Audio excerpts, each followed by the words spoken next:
என் அன்பு தங்கையே, இனி உனக்கும் உன் கணவனுக்குமான சொர்க்கபுரி இதுதான். இங்கே நீங்கள் உல்லாசமாக வாழ்வை கழிக்கலாம். என் மேல் உனக்கு ஏன் இத்தனை வன்மம்? சிறையில் அடைத்து சித்திரவதை செய்கிறாயே, நான் அப்படி உனக்கு என்ன கெடுதல் செய்து விட்டேன்? எந்த கேடும் செய்துவிடக் கூடாது என்பதற்காகத்தான் இந்த ஏற்பாடு. இன்னும் எத்தனை காலம் நாங்கள் இப்படி சிறையில் கிடந்து சாக வேண்டும்? என் பரம எதிரி உன் 8வது குழந்தை பிறக்கும் வரை. திருமணத்தன்று எனது பாதங்களை பூஜை செய்த கம்சரா இது? எங்களுக்காக தேரோட்டிய எனது மைத்துனரா இத்தனை கொடுமைகளையும் செய்ய துணிந்து விட்டார்? அவையெல்லாம் நான் அறியாமல் செய்த பிழைகள். எனவே என்னை மன்னித்துக் கொள்ளுங்கள் மாமா. அண்ணா, எங்கள் மீது கொஞ்சம் இரக்கம் காட்டக்கூடாதா? எனக்கு என்னுடைய உயிர் மிகவும் முக்கியம் அல்லவா? இனி இந்த சிறைதான் உங்கள் இல்லம். அண்ணனுடைய உயிர் முக்கியம் இல்லையா தேவகி? இருவரும் நன்றாக கேட்டுக்கொள்ளுங்கள். இங்கிருந்து தப்பிக்க முயற்சித்தால் என்ன நடக்கும் என்று உங்களுக்கே தெரியும். எச்சரிக்கை. யாரங்கே? அரசே, எனக்கு தெரியாமல் இந்த சிறைக்குள் ஒரு துரும்பு கூட உள்ளே வருவதற்கோ வெளியேறுவதற்கோ அனுமதிக்க கூடாது. உத்தரவு அரசே. மாமா, நீங்கள் இனி உங்கள் வசந்த கால வாழ்வை தொடங்கலாம். நான் என் மருமகன்களை காண மிகவும் ஆசையோடு காத்துக் கொண்டிருக்கிறேன். நான் வருகிறேன். அண்ணா, அண்ணா, அண்ணா!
அன்னையே, உங்கள் கடமைகள் எல்லாம் முடிந்தன.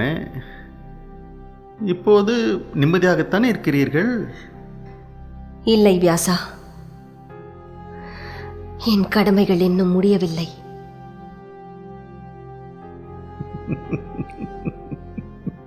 மனித மனம் என்றுமே குறைகுடம்தான். உலகையே அவன் காலடியில் கொண்டு வந்து கிடத்தினாலும் அப்பொழுதும் அவன் மனம் நிறையாது. அள்ள அள்ள குறையாதது அட்சய பாத்திரம். ஆனால் என்றுமே இட்டு நிரப்ப முடியாத பாத்திரம் மனிதனின் மனம். இதற்கு நீங்கள் மட்டும் எப்படி விதிவிலக்காக முடியும் அன்னையே? நான் ஒரு சாதாரண மனுஷிதானே. உன்னைப் போல் யோகியாக இருந்திருந்தால் இந்த கவலைகள் என்னை ஏன் இப்படி அலைக்கழிக்கப் போகின்றன? உங்கள் கவலைதான் என்ன? சொல்லுங்கள் தாயே. நீ அறியாததல்ல. அது ஏனோ தெரியவில்லை, புத்திர சோகம் இந்த அத்தினாபுரத்தை விடாமல் துரத்திக் கொண்டே இருக்கிறது. எனது செல்ல மகன் சித்ராங்கதன் திருமணத்திற்கு முன்பே கந்தர்வனிடம் உயிரை பறிகொடுத்தான். திருமணமான விசித்திர வீரியனோ தன் மனைவிகளை துடிதுடிக்க விட்டு இறந்து போனான். இப்பொழுது திருதராஷ்டிரனுக்கும் பாண்டுவிற்கும் திருமணமாகி பல வருடங்கள் கடந்துவிட்டன. ஆனால் அவர்களுக்கு இன்னும் வாரிசுகள் பிறக்கவில்லை. ஏன் இந்த புத்திர சாபம் ஹத்தினாபுரத்தை பீடித்திருக்கிறது?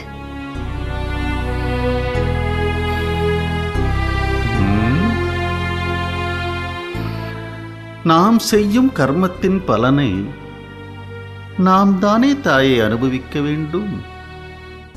வியாசா, புரியும்படி சொல்வாயா? புரியும்படியே உங்களுக்கு சொல்கிறேன். இந்த அத்தினாபுரத்தின் சக்கரவர்த்தியாக யார் இருந்திருக்க வேண்டும்? பீஷ்மன்தான். பீஷ்மன் அரசாளும் உரிமையை துறந்து இன்று தனிமரமாக ஒரு பிரம்மச்சாரியாக வாழ்வது ஏன்?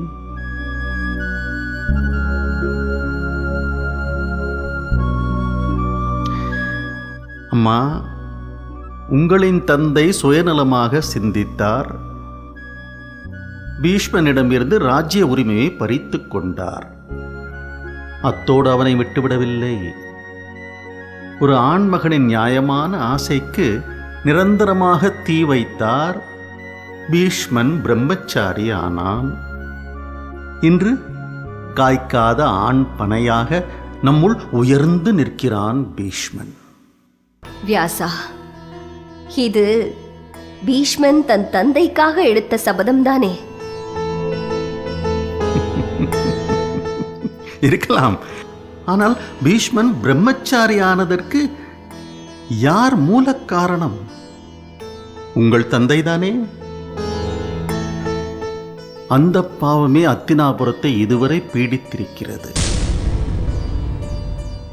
இந்த சாபத்திற்கு விமோச்சனமே கிடையாதா? அம்மா, நான் இதை சாபம் என்று சொல்ல மாட்டேன். கர்மத்தின் பலன் இது. ஆனால் பீஷ்மனின் மனம் கருணை நிறைந்தது. அதனால் இந்த அத்தினாபுரத்திற்கு அவன் பெயரால் எந்த கேடும் நேராது. அப்படியானால் நீ என்னதான் சொல்ல வருகிறாய்? தாயே, உங்கள் கவலைகளெல்லாம் தீரும் காலம் வந்துவிட்டது. அரண்மனை பெண்களை குலதெய்வமான கார்த்தியாயனையை வழிபடச் சொல்லுங்கள்.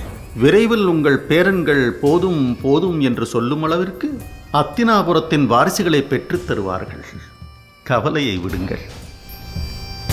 அரண்மனை பெண்களை குலதெய்வமான கார்த்தியாயனையை வழிபடச் சொல்லுங்கள்.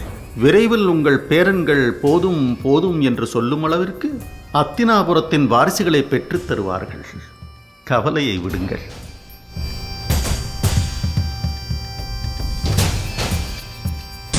ஓம் ஸ்ரீ கார்த்தியாயினியே நமः. ஓம் சிம்மவாகினியே நமः. ஓம் சூலபாகினியே நமः. ஓம் சத்யஸ்வரூபிணியே நமः.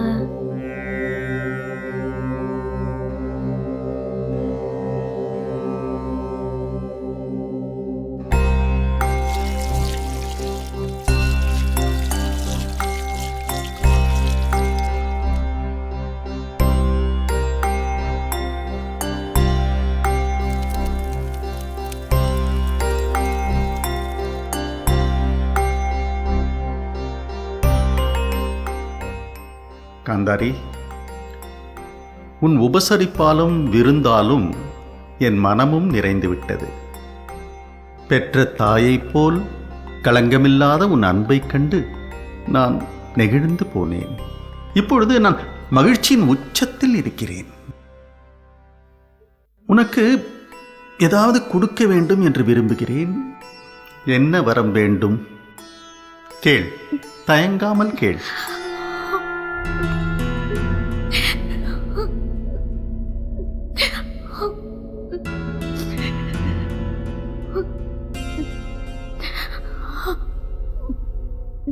குழந்தாய், ஏன் இந்த கண்ணீர்? நீ விரும்பியதை கேள், நிச்சயம் கிடைக்கும். திருமணமாகி பல ஆண்டுகள் கடந்து விட்டன. என்னை அம்மா என்று அழைக்க ஒரு குழந்தை இல்லை. இதற்காகவா கண் கலங்குகிறாய்? நீ விரும்பியது விரைவில் கிடைக்கும். சுவாமி, சரி, நீ இன்று கார்த்தியாயினியை எத்தனை மலர்களால் பூஜித்தாய்? 101 நாமாவளிகளை சொல்லி 101 மலர்களால் பூஜித்தேன்.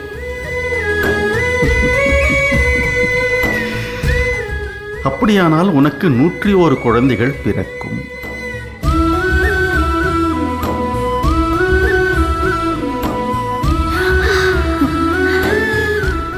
என் வயிற்றில் 101 குழந்தைகள் பிறக்கப் போகின்றனவா?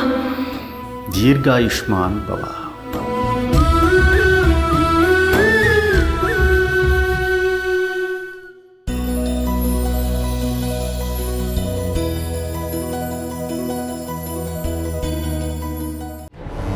அரசே, அரசே, அரசே, நடக்கக்கூடாத கொடுமையெல்லாம் நடந்துவிட்டது.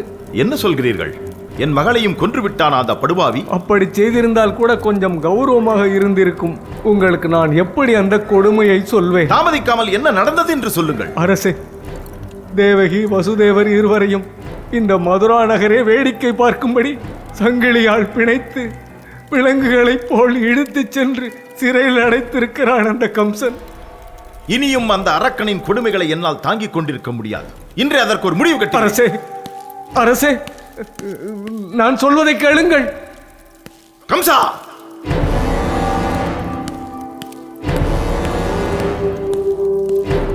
கம்சா,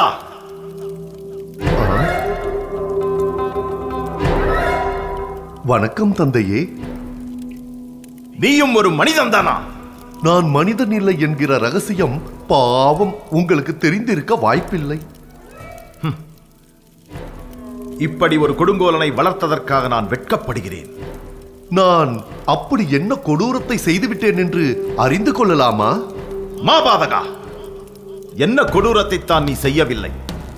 இளவரசன் என்ற இருமாப்பில் மதுரா தேசத்தையே நாசம் செய்தாய். அறியாமல் செய்கிறாய் என்று நான் அலட்சியமாக இருந்து விட்டேன். அண்டை நாட்டு அரசர்களை வலிய வம்புக்கு இழுத்து அடித்துக் கொன்றாய். அதை அரசியல் என்று பொறுத்துக் கொண்டேன். என் அன்பு மகள் தேவகி பெற்றெடுத்த பச்சிளம் குழந்தையை கொடூரமாக கொன்றாய். உயிர் பயத்தால் கொலை செய்கிறாய் என்று சகித்துக் கொண்டேன்.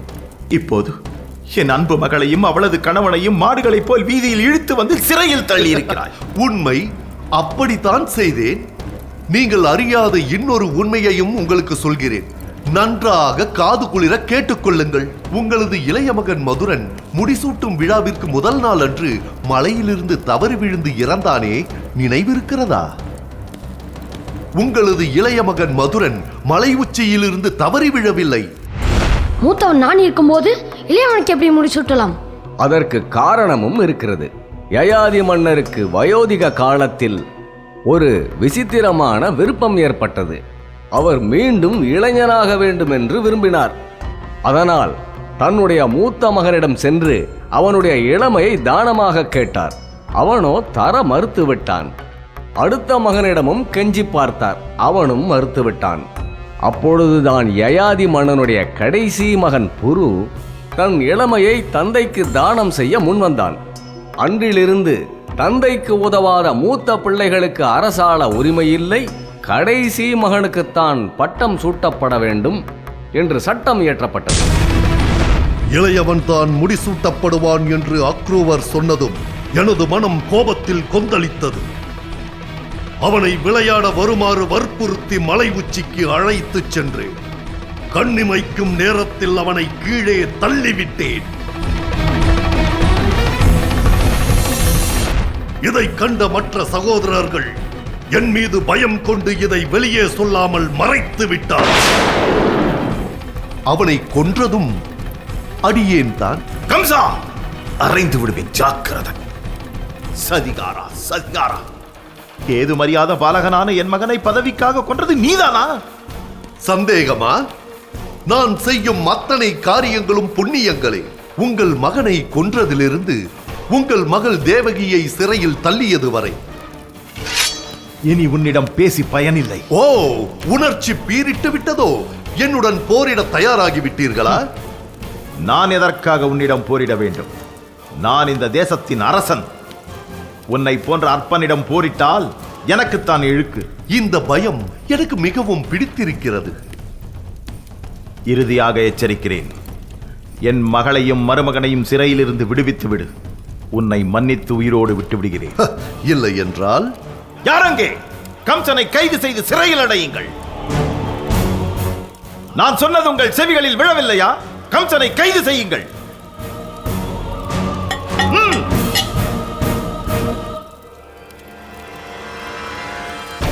காவலர்களே, என் அன்பு தந்தையின் ஆசையை உடனே நிறைவேற்றி விடுங்கள். பாவம், வயதான காலத்தில் கூச்சல் போட்டு அவரை உணர்ச்சி வசப்பட வைக்காதீர்கள். உண்மை ஊழியனாக செயல்படுவதே நீங்கள் அவருக்கு செய்ய மரியாதை.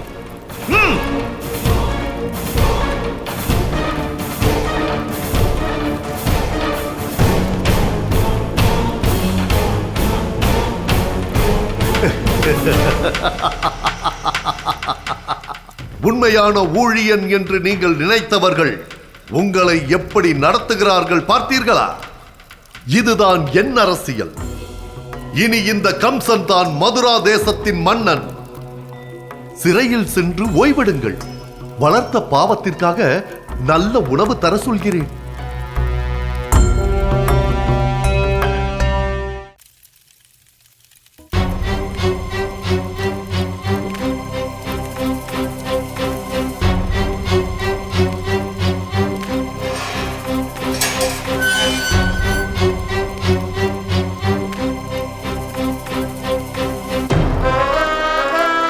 அரசே, அரண்மனையில் அத்தனை பேர் முன்னிலையிலும் என்னை அறைய ஓங்கியதே உங்கள் கரம். உங்களுக்கு என் கன்னத்தில் அறைய வேண்டுமில்லையா? உங்களின் விருப்பத்தை நிறைவேற்றவே இப்போது நான் வந்துள்ளேன். அறையுங்கள் அரசே, அறையுங்கள், அறையுங்கள். அரசே, என் கன்னத்தில் அறைந்து உங்கள் ஆசையை நிறைவேற்றுங்கள். அறையுங்கள், அறையுங்கள், அறையுங்கள், அறையுங்கள் அரசே.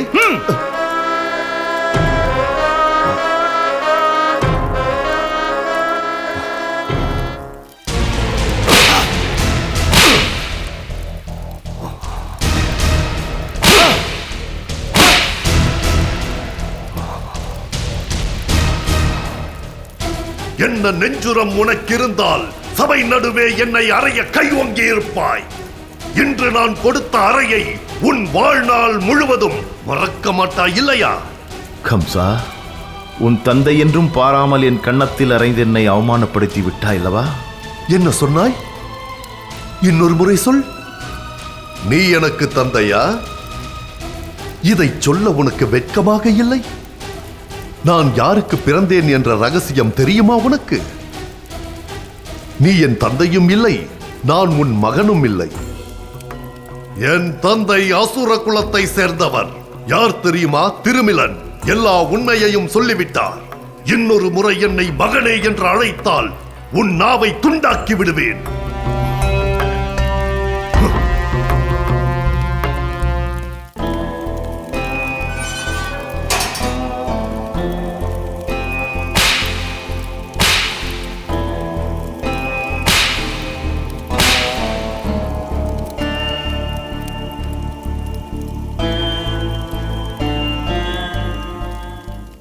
வாருங்கள்.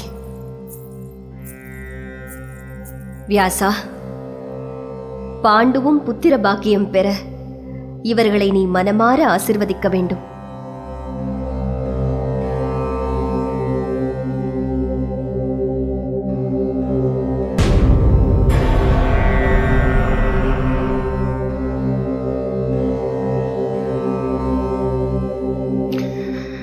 நலம் உண்டாகட்டும். பாண்டுவின் மனைவிகளுக்கு தேவர்களின் ஆசியால் 5 குழந்தைகள் பிறக்கட்டும்.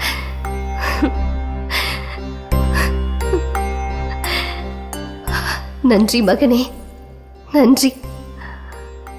இனி நான் நிம்மதியாக என் அந்திம காலத்தை கழிப்பேன்.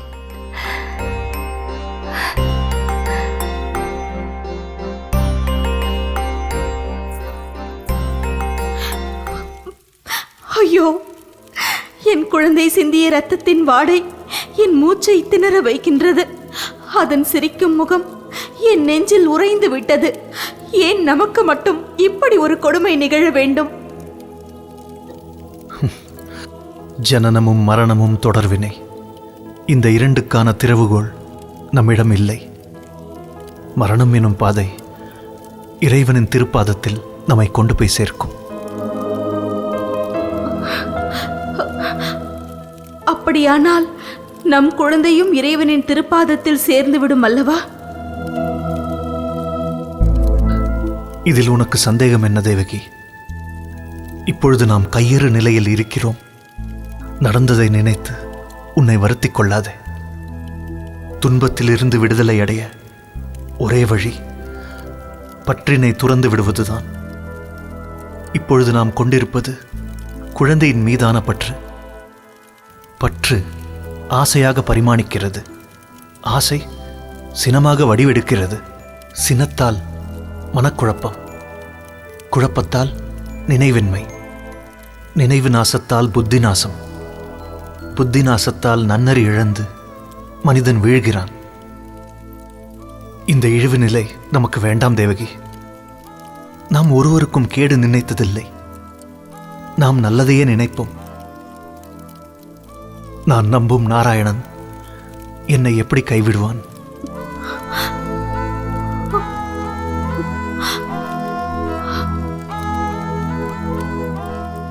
தேவகி, இந்த துயரிலிருந்து விடுபட ஒரு வழி இருக்கிறது.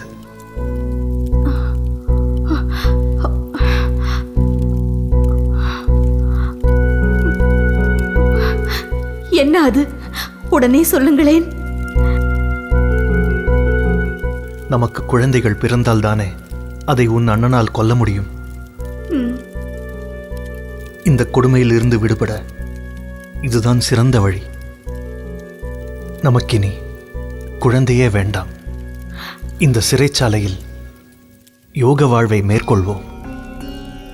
நாராயணனே கதி என்று அவன் பாதத்தை சரணடைவோம். நம்மை துயரம் அண்டாது. இப்பொழுதுதான் நிம்மதியாக இருக்கிறது. ஓம் நமோ நாராயணாய.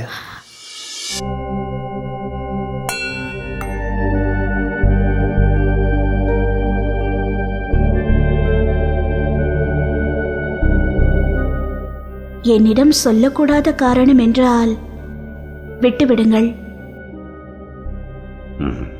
அப்படி ஒன்றுமில்லை. அப்படியானால் உங்கள் மனதில் இருக்கும் குழப்பத்தை சொல்லுங்கள். நீங்கள் எப்படி இருந்தால் என்னால் எப்படி நிம்மதியாக இருக்க முடியும்? சொல்லுங்கள்.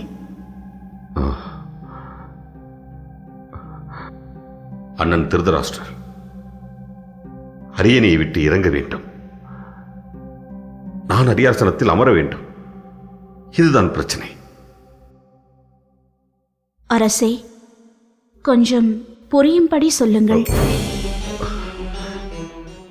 நான் சக்கரவர்த்தியாக அரியணை ஏறுவதை என் அண்ணன் திருதராஷ்டிரர் விரும்ப மாட்டார். இது என்ன அநீதி? திக்விஜயம் சென்றதை அவருக்காகத்தானே? அவன் செத்து மடிவான் என்று அவனை திக்விஜயம் அனுப்பினேன். அவனோ 8 திக்கும் புகழ் பாட சக்கரவர்த்தியாக திரும்பி இருக்கிறான். திரும்பிய பக்கமெல்லாம் அவனுடைய புகழறைதான். கேட்டு கேட்டு என் காதுகள் பழுத்து விட்டன.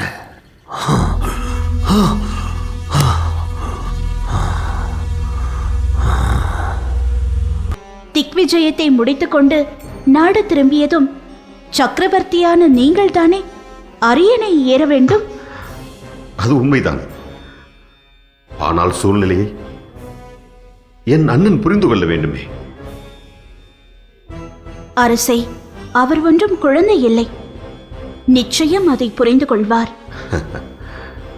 குந்தி, உனக்கு என் அண்ணனை சில வருடங்களாகத்தான் தெரியும். ஆனால் எனக்கோ குழந்தையிலிருந்தே அவரை தெரியும்.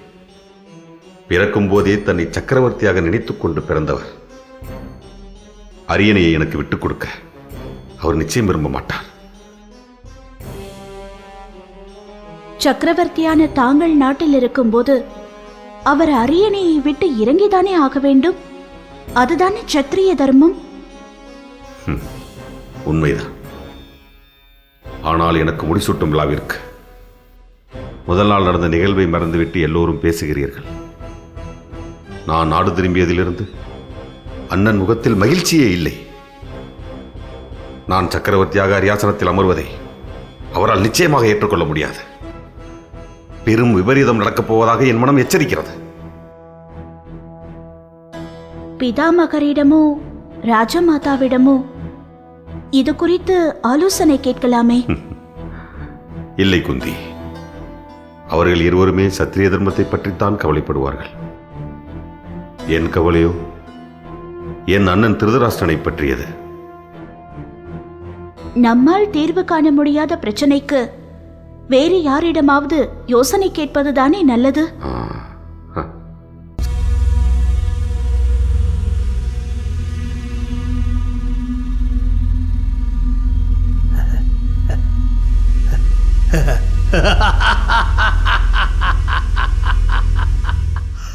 சபாஷ், நல்ல யோசனை. அனுப்பிவிடலாம், காட்டுக்கு அனுப்பிவிடலாம். ஆமாம், பாண்டுவை காட்டிற்கு அனுப்பிவிடலாம்.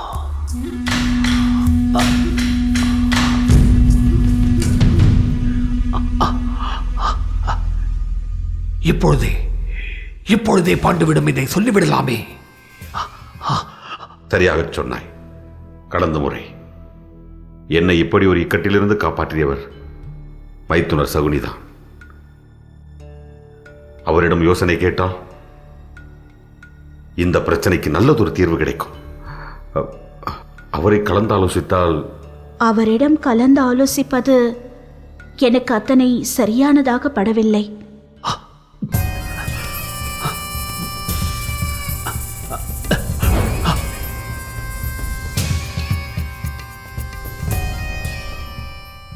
நானே மறுபடியும் போய் எப்படி சொல்வது?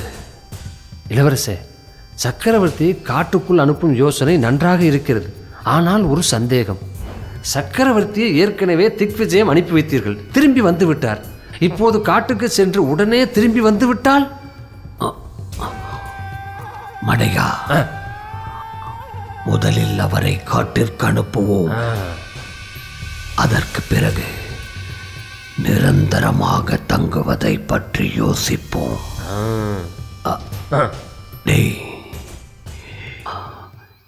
இதை எப்படி அவரிடம் சொல்வது? இல்லை குந்தி, அத்தினாபுரத்தின் நலனை கருதுபவர் சகுனி. அவருடன் கலந்து பேசுவதுதான் சரியாக இருக்கும். நிச்சயம் என் குழப்பத்தை அவரால் தான் தெளிய வைக்க முடியும். வருகிறேன்.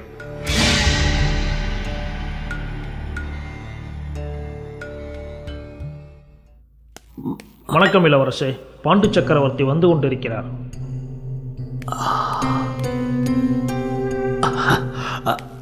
வணக்கம் மகாராஜா. வணக்கம்.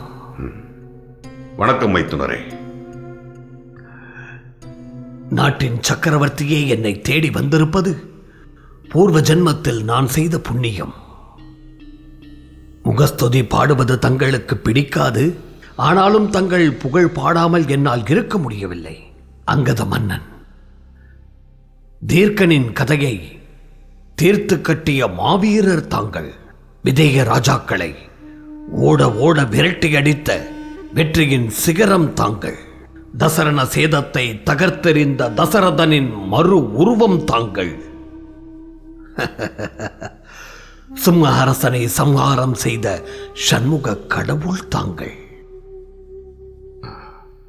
மைத்துனரே, நீங்கள் என்னை ரொம்பவே புகழ்கிறீர்கள். இத்தனை புகழும் தங்களின் யோசனையால் அல்லவா கிடைத்தது? இல்லை இல்லை, இக்கட்டான நேரத்தில் இதை நினைவூட்டியதை தவிர இதில் என் பங்கு என்ன இருக்கிறது? அப்படி ஒரு இக்கட்டான தருணம் இப்பொழுதும் வந்துவிட்டது. நீங்கள் தான் நல்லதொரு யோசனை கூற வேண்டும். என்ன பிரச்சனை சொல்லுங்கள். எதுவாக இருந்தாலும் என்னிடம் மனம் திறந்து சொல்லுங்கள். அண்ணன் திருதராஷ்டிரர் நான் மீண்டும் அரியணை ஏறுவதை விரும்ப மாட்டார். இதென்ன நியாயம்? அவர் விரும்பினாலும் விரும்பாவிட்டாலும் நீங்கள் தானே அத்தினாபுர சக்கரவர்த்தி. உண்மைதான். அதை ஏற்றுக்கொள்ளும் மனப்பக்குவம் அண்ணனிடம் இல்லையே. இல்லாவிட்டால் யார் என்ன செய்ய முடியும்? கடந்த முறை ஏதோ குழந்தையைப் போல் அடம் பிடித்தார். நானும் அவருக்காக பரிந்து பேசினேன். அதை புரிந்து கொண்ட தாங்களும் பரந்த மனதோடு முடிசூட்டிக் கொண்ட மறுநாளே திக்விஜயம் சென்றீர்கள். இப்படி ஒரு தியாகத்தை மாற்றான் தாய் வயிற்றில் பிறந்த அண்ணனுக்காக யார் செய்வார்கள்? தாங்கள் செய்தீர்கள். நீங்கள் திரும்பி வரும் வரை உங்கள் அண்ணன் தானே அவர் விருப்பப்படி ஆட்சி செய்தார். இப்போது விட்டுக் கொடுப்பதுதானே அவருக்கு அழகு. அதுதானே சத்திரிய தர்மம். நீங்கள் சொல்வதெல்லாம் சரிதான்.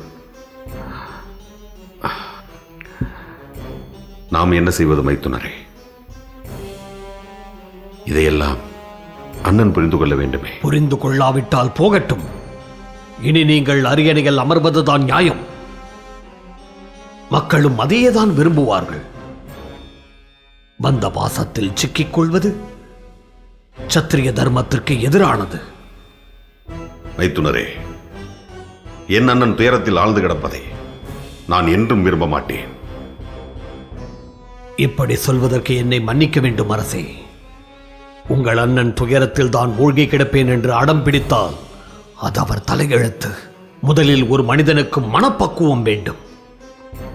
அது அவரிடத்தில் இல்லை. என் அண்ணனே அரசால ஏதாவது வழி இருக்கிறதா என்று யோசித்து பாருங்களேன். இனி யோசனைக்கு இடமே இல்லை. நீங்கள் மகிழ்ச்சியாக ஆட்சியை நடத்துங்கள். அதுதான் இந்த அத்தினாபுரத்தின் எதிர்காலத்திற்கு நல்லது. உங்களை போன்ற ஒரு மாவீரனுக்குத்தான் அத்தினாபுரத்தை ஆளும் தகுதி இருக்கிறது. உங்கள் அண்ணனை நான் சமாளித்துக் கொள்கிறேன். காலம் மாறினால் எல்லாம் தானாக மாறும். திருதராஷ்டிரரும் அவர் நிலையை உணர்வார். நீங்கள் நிம்மதியாக ஆட்சியை நடத்துங்கள். சரி, விதிப்படி எல்லாம் நடக்கட்டும். நான் வருகிறேன். உத்தரவு அரசே. மனதை குழப்பிக் கொள்ளாமல் அரியாசனத்தில் ஏறுங்கள். மக்கள் அந்த பொன்னான நாளுக்காக காத்துக் கொண்டிருக்கிறார்கள்.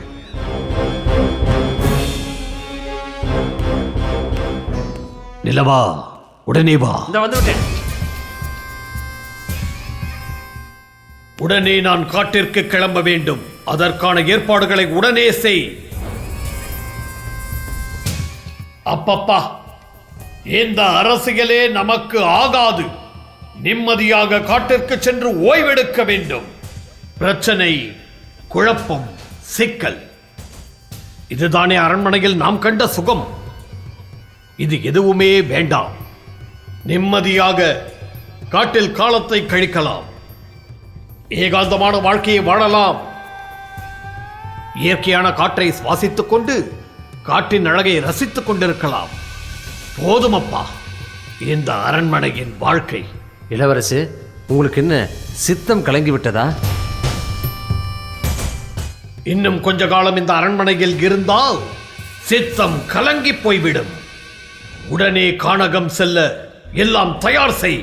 இன்றே புறப்படுவோம்.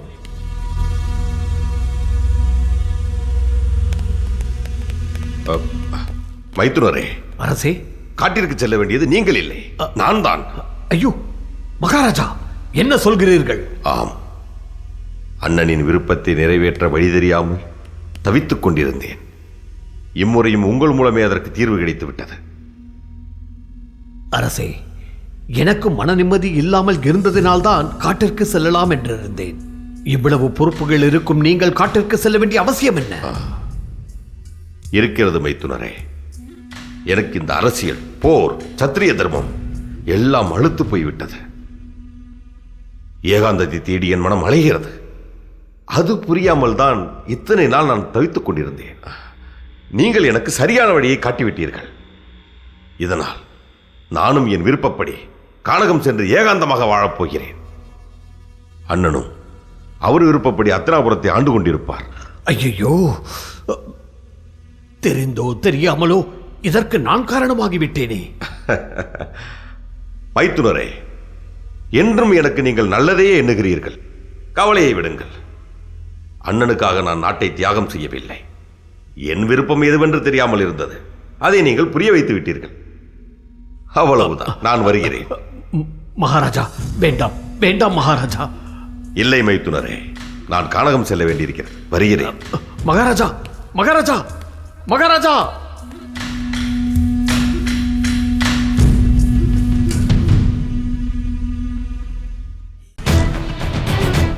Ha ha ha ha ha ha ha ha ha.